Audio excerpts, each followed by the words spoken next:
Ici, la voix de l'Amérique. Mesdames, Messieurs, bonsoir. Bienvenue dans Le Monde aujourd'hui. On commence par les titres de cette édition. Activité paralysée ce vendredi à Goma où la société civile avait appelé à une journée ville morte. Le calme est revenu en fin de soirée, mais la société civile promet d'intensifier ses actions. La dot, une pratique qui divise. Nous verrons qu'au Nigeria, elle reste un symbole culturel pour ses partisans. Mais pour ses opposants, la dot dégrade les femmes en les rabaissant à une simple valeur marchande. En Irak, Adel Abdel Mahdi va quitter la primature. Sa démission, qui intervient après 2 mois de contestation, a été annoncée ce vendredi et accueillie par des acclamations à Bagdad.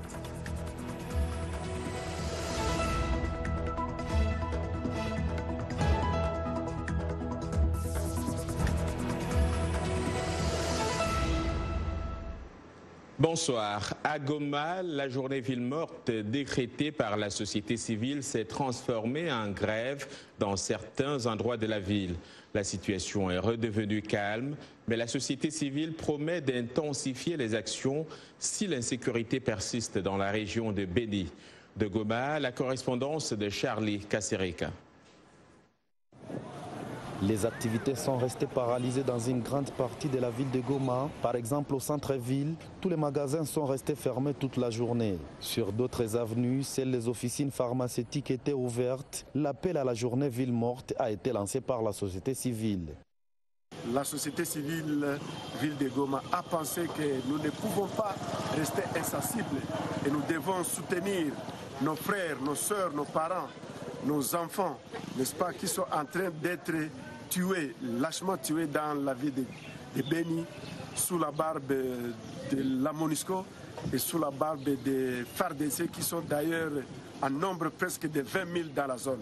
Un appel qui a eu son écho, les marchés, écoles et banques étant aussi restés fermés. Tout le monde soutient ces marches de pacification, de façon que nous ne voulons plus la MONUSCO. Il y a beaucoup de tueries, il n'y a pas de jour qu'on a tué un échangeur à Goma. Nous interpellons que le président de la République puisse prendre la sécurité au niveau de l'Est. Lors de la campagne, quand il passait pour la campagne, il disait qu'il va mettre sa base au niveau de Beni, au niveau de l'Est. Mais jusqu'à présent, il n'y a rien qu'il a déjà fait. La circulation n'est pas intense comme d'habitude. Elle a été totalement perturbée la moitié de la journée au quartier Katindo. Sur l'axe Goma-Sake, les jeunes en colère ont bloqué la route, déversé des poubelles et placé des obstacles sur la chaussée, perturbant ainsi la circulation. La police a utilisé du gaz lacrymogène et des tirs de sommation pour rétablir l'ordre. Vers la fin de la journée, la circulation est redevenue normale. Les mouvements citoyens ont promis d'intensifier leurs actions pour obtenir la réponse des autorités face aux tueries perpétrées dans la région de Beni. Charlie Kasereka pour VOA Afrique, Goma. La liste des partis politiques camerounais de l'opposition voulant boycotter les élections municipales et législatives de février 2020 s'allonge.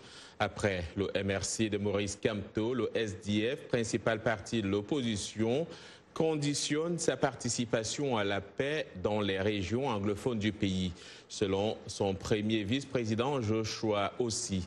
De son côté, le PCRN, le Parti camerounais pour la réconciliation nationale de Cabral Libye, demande un délai supplémentaire de 15 jours à la Commission électorale nationale afin de permettre à tous les candidats de déposer leur dossier. Voici ce que Cabral Libye, président du PCRN, a déclaré à VOA Afrique. Nous attendons toujours d'être fixés sur le sort qui sera réservé à notre cri. Il se passe que nous avons été victimes. Quand je dis nous, je parle du Parti camerounais pour la réconciliation nationale, dont je suis le président depuis le 11 mai 2019. Nous avons été victimes, disais-je, de moult entraves dans la constitution de nos dossiers. Je pourrais vous donner quelques éléments. Certaines pièces du dossier doivent être signées par des maires, donc des élus locaux qui pour certains sont les concurrents du parti au pouvoir ou des partis proches du pouvoir. Et beaucoup de ces élus ont refusé de signer les documents, une façon pour eux de disqualifier leurs concurrents. Donc la manœuvre, c'était de déserter les bureaux, maires et adjoints, et on s'est retrouvé au bout de 15 jours sans ces documents signés, ce qui invalide donc les dossiers. L'autre point, c'est la préfectorale, les sous-préfets, qui doivent délivrer un certain nombre de documents, qui doivent légaliser certaines signatures. Beaucoup ont refusé de signer en désertant bureaux, sous-préfets et adjoints. Beaucoup de ceux qui exercent l'administration fiscale ont refusé de recevoir les cautions, prétextant parfois que les coupons étaient achevés, ou alors eux-mêmes ayant déserté des fois leur bureau. Le Gabon et l'Union européenne ont repris cette semaine le dialogue politique après les critiques exprimées par Bruxelles sur la gestion de la crise post-électorale de 2016 par Libreville. Les discussions portent sur les droits de l'homme, les libertés fondamentales, la gouvernance démocratique et les élections. Les eurodéputés avaient estimé à l'époque que le scrutin présidentiel du 27 août 2016 avait manqué de transparence, provoquant la colère de Libreville. Au Soudan, les autorités de transition ont dissous le parti du président Béchir Omar el-Béchir, suscitant les condamnations de la formation qui a dénoncé un gouvernement illégal. Les précisions avec Irénée Herman Umbo. Jeudi, le Conseil souverain et le gouvernement ont adopté une loi selon laquelle le parti du Congrès national NCP est dissous et tous ses biens confisqués conformément aux revendications du mouvement de contestation qui a obtenu en avril la destitution d'Omar el-Béchir puis réclamé l'instauration d'un pouvoir civil.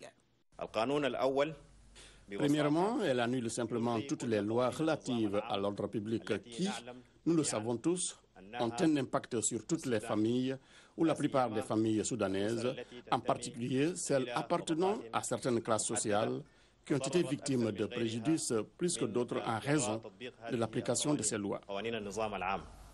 La loi interdit entre autres aux symboles du régime ou du parti de l'ancien président de participer à la vie politique du pays pendant 10 ans. Deuxièmement, et le point le plus important d'ailleurs, est qu'elle vise à reconstruire l'État soudanais en démantelant le régime du 30 juin et en mettant fin au renforcement du pouvoir.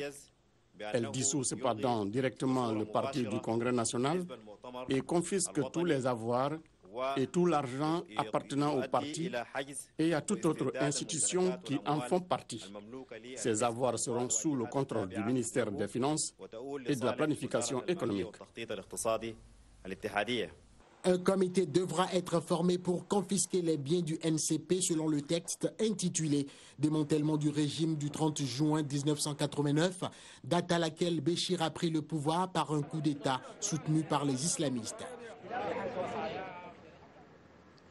Politique toujours en Namibie, le président sortant Hage Geingob est en tête de l'élection présidentielle de mercredi avec plus de 56% des suffrages selon des résultats partiels publiés ce vendredi par la Commission électorale nationale portant sur près de la moitié des circonscriptions du pays.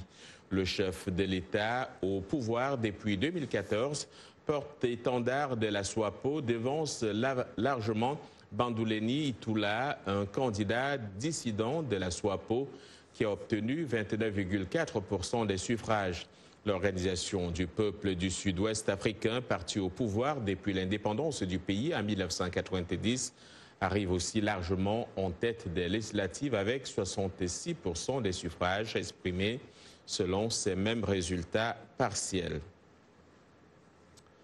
Si vous êtes un homme marié, il est fort possible que vous ayez doté votre femme. En tout cas, la dot reste une tradition très répandue en Afrique, mais de plus en plus de critiques estiment que c'est une pratique qui dégrade les femmes en les rabaissant à une simple valeur marchande. Au Nigeria, par exemple, la dot coûte tellement cher qu'une affaire récente s'est soldée par un suicide. Pour autant, les partisans de la dot la considèrent comme un symbole culturel et religieux. Voyons cela dans ce reportage de Chika Odoua à Yola au Nigeria. Le récit est des Trésors Matondo. Saharatou Ahmed Manga colore ses pieds et ses mains avec du henné. Elle doit se marier bientôt. C'est la coutume dans le nord du Nigeria, majoritairement musulman. Ici, la tradition en matière de mariage, c'est d'abord la dot. la somme que le fiancé verse à la famille de la future mariée. Dans l'islam, la dot doit être payée avant le mariage. Elle existe depuis l'époque du prophète Mahomet, paix soit sur lui, et nous continuons la pratique. De plus en plus, des Nigérians condamnent cette pratique jugée dégradante envers les femmes, ramenée à des simples objets à vendre. Tout au début, cette question de la dot était comme une plaisanterie entre le futur mari et sa belle famille. Dans la plupart des cultures, c'était une petite chose dont le monde pouvait s'acquitter. Avec le temps, c'est devenu si coûteux que la plupart des gens ne peuvent pas se le permettre. C'est un sujet de préoccupation. C'est donc comme si on utilisait la dot pour classer les gens par rang social. Se marier au Nigeria est une grosse affaire. D'ailleurs, l'industrie du mariage ici génère des millions de dollars. Mais pour beaucoup de gens ici au Nigeria, ce n'est pas la mode ou le glamour qui symbolise un mariage, c'est le paiement de la dot. Et si la dot n'est pas payée, le couple n'est pas marié. Je pense que c'est juste. Je pense que c'est la seule façon d'amener une femme à apprécier l'amour que tu as, de montrer à quel point tu l'aimes. Et pour la plupart des familles nigérianes, toutes religions confondues, le mariage n'est valable et célébré que lorsque la dot est payée. Comme quoi, les traditions ont la peau dure. Et voilà qui est dit. Le premier ministre irakien Adel Abdel Mahdi a annoncé vendredi qu'il allait démissionner comme l'a réclamé le grand ayatollah Ali al-Sistani, figure emblématique de la politique du pays. Cette annonce intervient au lendemain d'une des journées les plus sanglantes en 2 mois d'une contestation marquée par plus de 400 morts. Blanche Sano. La déclaration écrite d'Abdel Abdelmahdi a été accueillie par des acclamations sur la place Tahrir à Bagdad, où les foules se sont amassées depuis début octobre contre une classe dirigeante jugée corrompue et inefficace. Malgré ce revirement de la situation, dans la rue, les manifestants n'en démordent pas. Ils veulent la fin du système politique conçu par les Américains après la chute en 2003 de Saddam Hussein et désormais sous la mainmise de l'Iran. Nous ne partirons pas, nous resterons. Vous pouvez tuer 10, 100, 1000 personnes. Nous resterons ici, nous ne bougerons pas. Peu importe si vous utilisez des gaz lacrymogènes, des bombes assourdissantes, des tireurs d'élite ou des balles réelles. Aujourd'hui, nous voulons construire un nouvel Irak. Et comme l'a dit l'autorité chiite dans son sermon, l'Irak n'est pas ce qu'il était le 17 octobre, ce qui signifie que ce gouvernement est corrompu, illégal et doit disparaître. Ce mouvement populaire est le plus important que l'Irak ait connu depuis des décennies, mais aussi le plus meurtrier avec plus de 400 morts et 15 000 blessés dans la capitale et dans le sud à majorité chiite.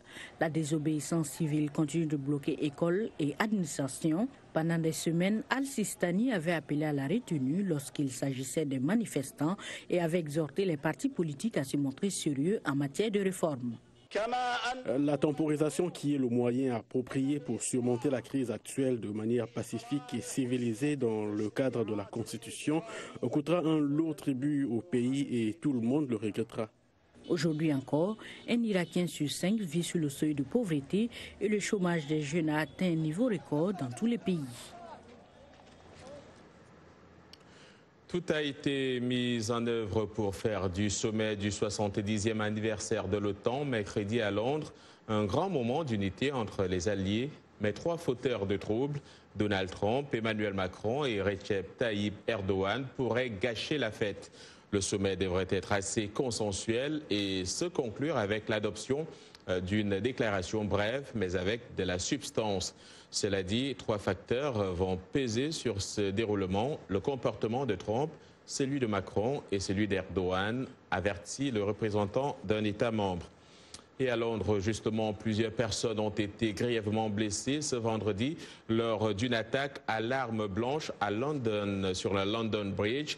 Le suspect, qui a été tué par balle par les forces de l'ordre, portait un engin explosif factice. C'est ce qu'a fait savoir à la presse un chef de la police antiterroriste, Nel Bassou, qui a confirmé que l'attaque est considérée comme un acte terroriste. Vous regardez Le Monde aujourd'hui en direct de Washington sur VOA Afrique.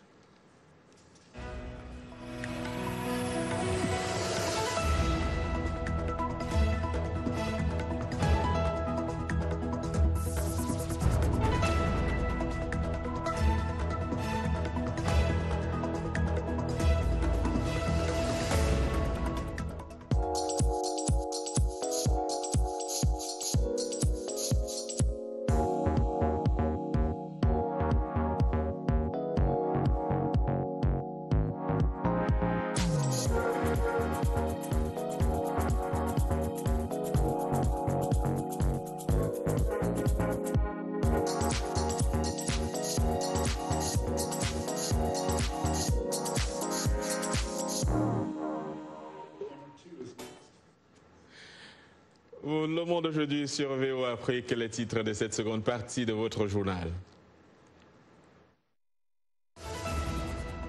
En culture et sur grand écran, nous vous présenterons The Milkmaid, un film nigérian projeté au siège de l'UNICEF à New York à l'occasion des 16 jours d'activisme annuel visant à mettre fin à la violence faite aux femmes et aux filles.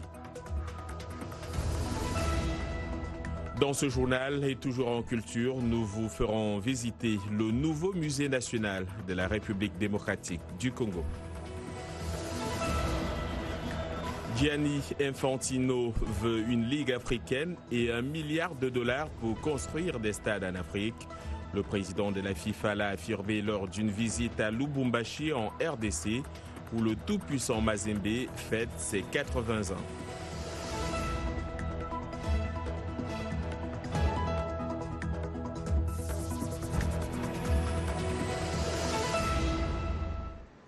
Commençons justement par la République démocratique du Congo qui vient d'inaugurer son musée national. Une réalisation qui a coûté à l'État congolais plusieurs millions de dollars.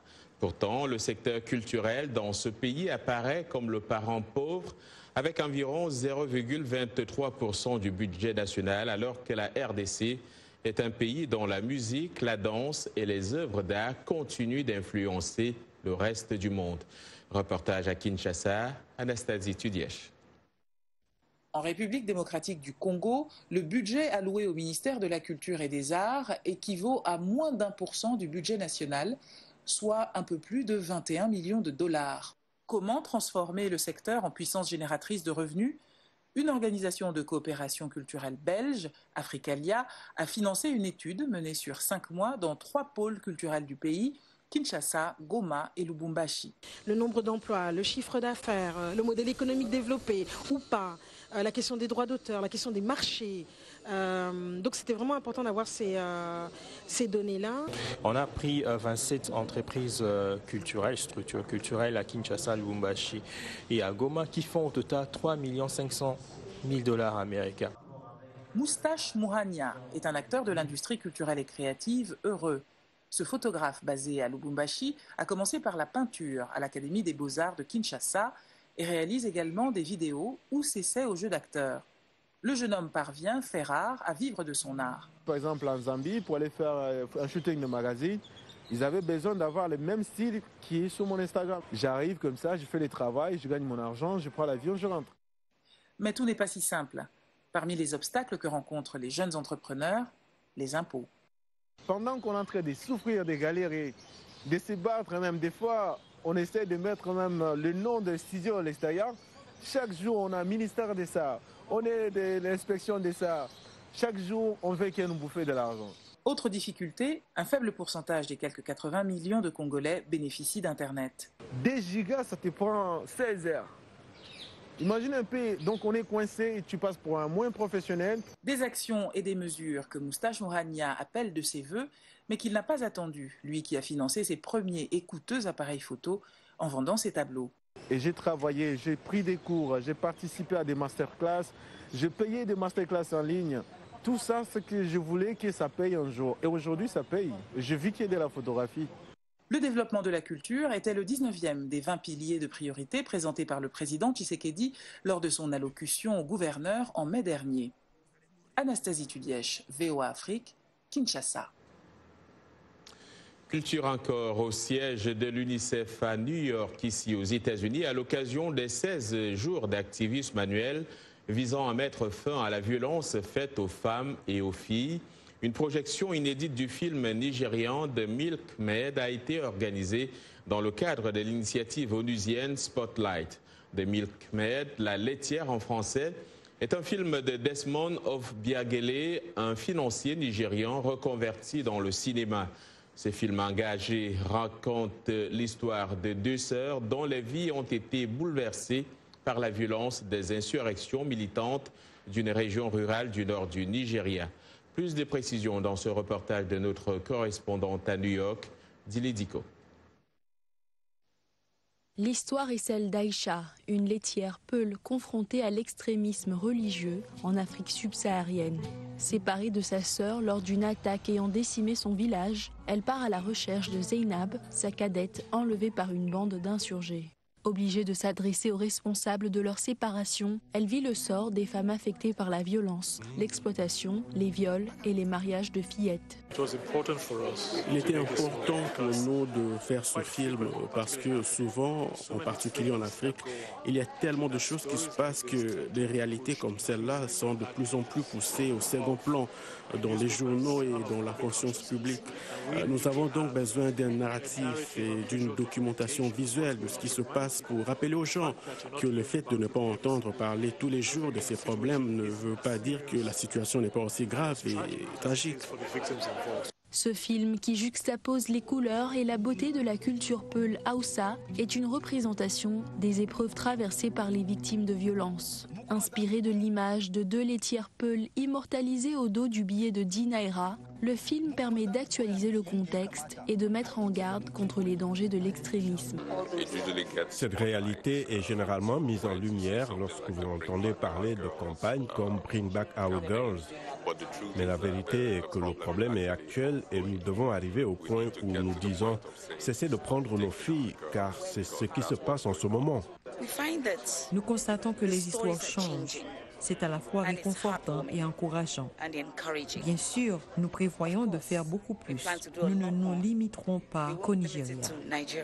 Pour Madame Alakidja, il faut apprendre aux femmes à pêcher au lieu de simplement leur donner le poisson. Cet objectif d'autonomisation fait partie de la vision de l'initiative Spotlight, un effort mondial sans précédent qui vise à mettre un terme à toutes les formes de violence faites aux femmes et aux filles. Nous disons souvent qu'une femme sur 3 est victime de violences au cours de sa vie. Mais nous devons aller au-delà, prendre en compte le coût humain et voir le visage humain de cette violence pour pouvoir passer à l'action. À ce jour, la violence à l'égard des femmes et des filles constitue l'une des violations des droits de l'homme les plus répandues au monde. Dili Diko, VOA Afrique, New York. Près d'un tiers des nouvelles infections VIH en Ouganda touchent des jeunes âgés de 15 à 25 ans, souvent victimes de stigmatisation. En prélude à la Journée internationale de lutte contre le sida célébrée le 1er décembre, l'Ouganda organise chaque année un défilé de mode et un concours de beauté destiné aux jeunes séropositifs. Reportage de Halima Atoumani à Kampala avec le récit d'Abdouramandia. C'est avec FAST que le concours des Young Positives s'est tenu à Kampala ce mois-ci. La danse et la mode étaient au rendez-vous. En plus de montrer la beauté des participants, l'objectif principal était de lutter contre la discrimination des jeunes séropositifs. Si vous êtes séropositif, vous êtes un cadavre qui marche ou vous êtes dans la promiscuité. Nous essayons donc de changer cette idée en disant que les jeunes vivant avec le VIH ou les personnes vivant avec le VIH sont des êtres humains. Nous voulons que la communauté les accepte. La sensibilisation sur la prévention du VIH est également un élément clé de ce concours de beauté. Selon l'ONU-SIDA, environ 6% des Ougandais sont séropositifs, l'un des taux les plus élevés d'Afrique de l'Est. Près du tiers des 53 000 nouvelles infections recensées en 2018 étaient des jeunes âgés de 15 à 25 ans, un groupe qu'il faut cibler dans la sensibilisation si on veut enrayer la propagation du virus. Comment le message est porté et qui porte ce message, c'est important. Et avec la génération actuelle, la mode, la musique, le travail avec des célébrités est un bon moyen pour transmettre le message aux jeunes. Et nous trouvons cela très attrayant. Vous pouvez voir la participation. Timothy Kabogoza est un tailleur âgé de 19 ans. Lui et son frère sont nés séropositifs. Il a essayé de garder le secret pour se protéger des moqueries de ses amis. Franchement, j'ai essayé de cacher cela, mais chaque fois que je reviens dans ma chambre, je me dis, mon Dieu, ce gars-là a dit quelque chose. La participation au concours de beauté des Young Positives a renforcé la confiance de Kabogoza. Cette année, il est arrivé à la 2e place. Il souhaite transmettre un message d'optimisme à d'autres jeunes séropositifs. Prenez vos médicaments et arrêtez de vous culpabiliser. Avec plaisir, on accueille Yacouba Ouedraogo. Il a toutes les dernières nouvelles du monde sportif. Yacouba, on commence par cette visite du patron du football en RDC. Bonsoir. Bonsoir John et bonsoir à tous. Effectivement, Gianni Infantino veut une ligue africaine et $1 milliard pour les stades sur le continent. Le président de la visite l'a affirmé lors d'une visite à Lubumbashi, en RDC, donc à la faveur des 80 ans du tout-puissant Mazembe, aux côtés de Moïse Katumbi, président du TP Mazembe, et de Constant Omari, président de la Fédération congolaise de football. Infantino a souhaité la création de cette ligue avec les 20 meilleurs clubs d'Afrique. Il estime qu'une telle organisation peut générer au moins $200 millions de revenus. Selon Infantino, l'enjeu est d'arrêter le départ des joueurs africains vers les autres championnats. Il est arrivé ce vendredi à Brazzaville. Et puis, la FIFA a suspendu l'ancien patron du foot centrafricain, Patrice Edouard Ngaïsona, écopé de 6 ans et 8 mois d'interdiction de toute activité liée au football. La Chambre d'éthique de la FIFA a reconnu l'ancien président de la Fédération centrafricaine de football coupable d'avoir enfreint le code d'éthique de l'instance qui impose, entre autres, un devoir de neutralité. Ngaïsona est inculpé de crimes de guerre et de crimes contre l'humanité pour son rôle présumé dans la guerre civile en Centrafrique entre décembre 2013 et décembre 2014 au moins. En Europe, l'entraîneur d'Arsenal, Unai Emery, a été viré pour insuffisance de résultats. Arsenal n'a gagné aucun de ses 7 derniers matchs, sa pire série depuis 1992, et s'est encore incliné hier en Ligue Europa contre Francfort 2-1. Depuis son arrivée à l'été 2018 en provenance du PSG, le technicien espagnol a amené les Gunners en finale de la Ligue Europa, perdu face à Chelsea. Il n'a pas réussi à ramener le club en Ligue des Champions. Unai Emery laisse son équipe à la 8e place de Premier League. Son adjoint Freddy Lubek assure l'intérim. Retour sur le continent pour parler d'athlétisme et direction le Kenya pour faire connaissance avec un champion, Timothy Cheruiyot, né à 17 km de Nairobi. L'athlète kenyan de 24 ans est parti de là pour se faire admirer à travers le monde. Champion mondial des courses des demi-fonds, il s'apprête pour un nouveau défi, les Jeux Olympiques. Portrait. C'est ici que tout a commencé pour Timothy Cheruiyot sur ses routes caillouteuses d'Ongata-Rongai. À l'époque, le petit Timothy courait de sa maison jusqu'à son école primaire. Il a ensuite prouvé au niveau régional au secondaire. Lors des essais pour les championnats du monde des moins de 20 ans en 2014, Cheruiyot s'est classé 3e, échouant à quelques secondes de son rêve. Seuls les 2 premiers ont été retenus. Le jeune de 18 ans avait pourtant impressionné un spectateur, Ben Ouma, qui deviendra plus tard son coach.